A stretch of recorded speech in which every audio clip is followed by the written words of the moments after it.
Good morning बच्चों। मैं आज आप लोगों को पढ़ाऊंगी एक व्यक्ति चित्र। बच्चों, आप लोगों के मन में यह व्यक्ति चित्र सुनकर बड़ा ही जिज्ञासा हो रहा होगा कि ये है क्या, ये व्यक्ति चित्र है क्या।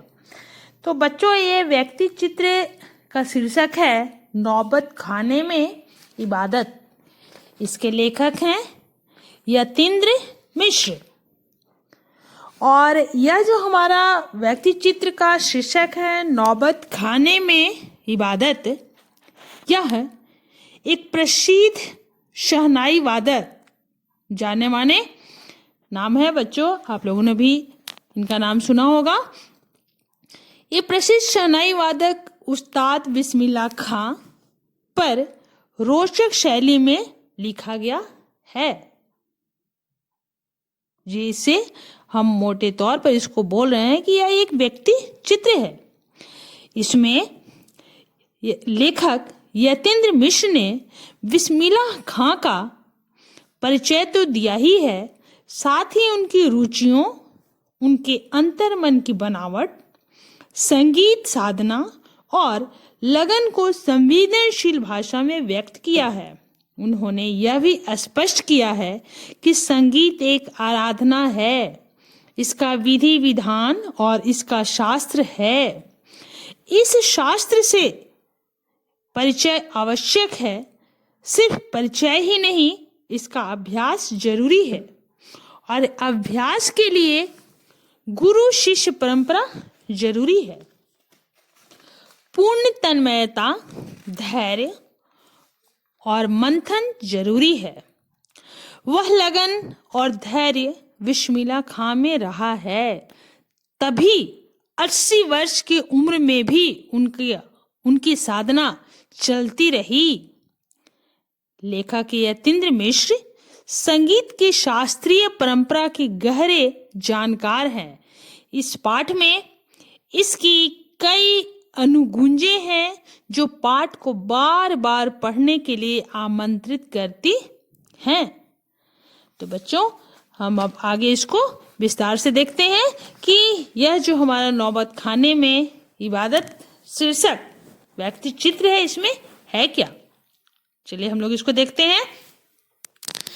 सन 1916 से 1922 के आसपास काशी के पंचगंगा घाट स्थित बालाजी मंदिर की ड्योढ़ी के नौबत खाने से शहनाई की मंगल ध्वनि निकलती है। उस समय 6 साल की अमीरुद्दीन को राग रागनियों की समझ नहीं थी।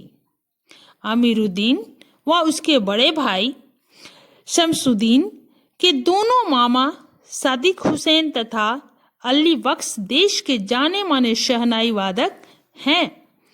उनके अब्बा जान भी शहनाई बजाते थे। अमीरुद्दीन यानी उस्ताद बिस्मिल्लाह खां का जन्म डुमरांव बिहार के एक संगीत प्रेमी परिवार में हुआ।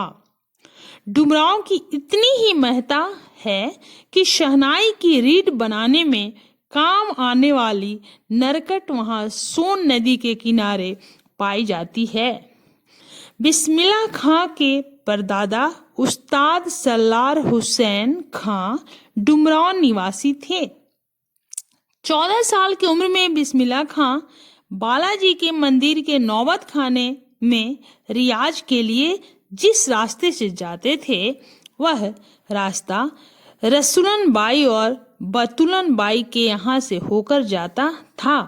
उनकी ठुमरी, टप्पे, दादरा आदि अनेक तरह के बोल बनाव ड्योढ़ी तक पहुंचते रहते थे।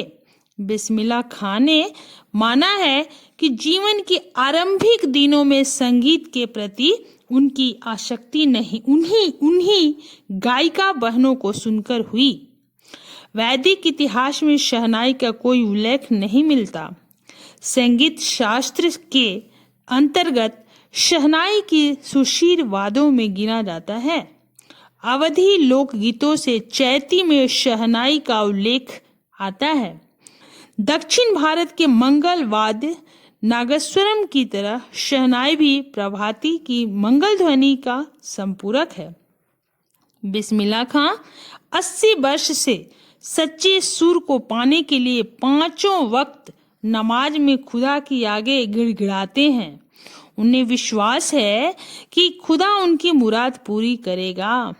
जिस तरह हिरन अपनी ही महक से परेशान पूरे जंगल में उस वरदान को खोजता है, उसी तरह उस्ताद बिस्मिल्लाह खां 80 वर्ष से यही सोचते आए हैं कि सातों सुरों को बरतने की तमीज उन्हें सलीके से अभी तक नहीं आई है।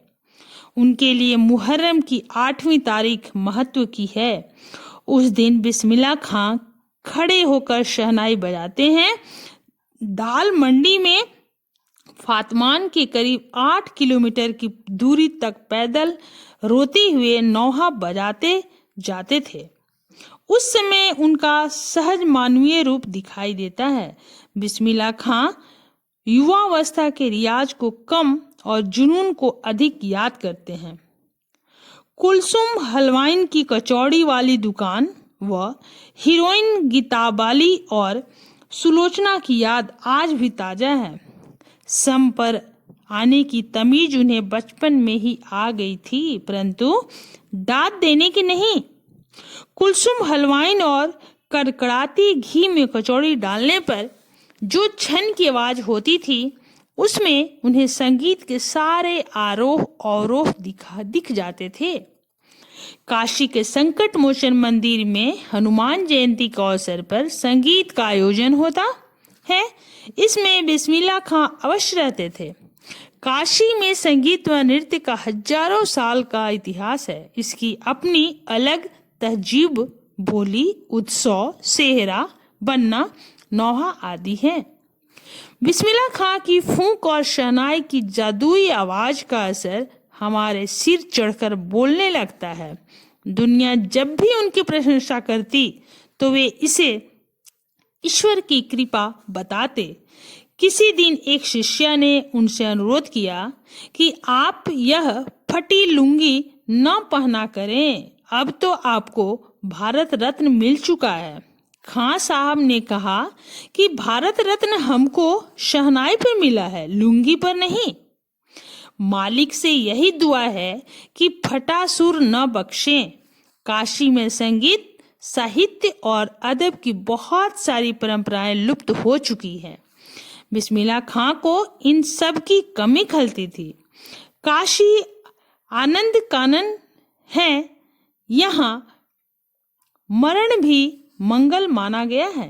काशी के पास उस्ताद बिस्मिल्लाह खां जैसा लय और सुर की तमीज सिखाने वाला नायब हीरा रहा है, जो दो कौमों को एकता व भाईचारे की प्रेरणा देता रहा। भारत रत्न, पद्म विभूषण, संगीत नाटक अकादमी पुरस्कार और अनेक विश्वविद्यालयों की मानक उपाधियों से अलंकृत बिस्मिल्लाह खां साहब भविष्य में भी हमेशा संगीत के नायक बने रहेंगे। 90 वर्ष को के भरी पूरी आयु में 21 अगस्त 2006 को वे संगीत रसिकों की हार्दिक सभा से विदा हुए। उनकी सबसे बड़ी देन यही है कि उन्होंने संगीत को संपूर्णता व एकाधिकार से सीखने की जिजीविषा को अपने भीतर जीवित रखा। बच्चों, यह पाठ हमारा यहीं समाप्त होता है। धन्यवाद।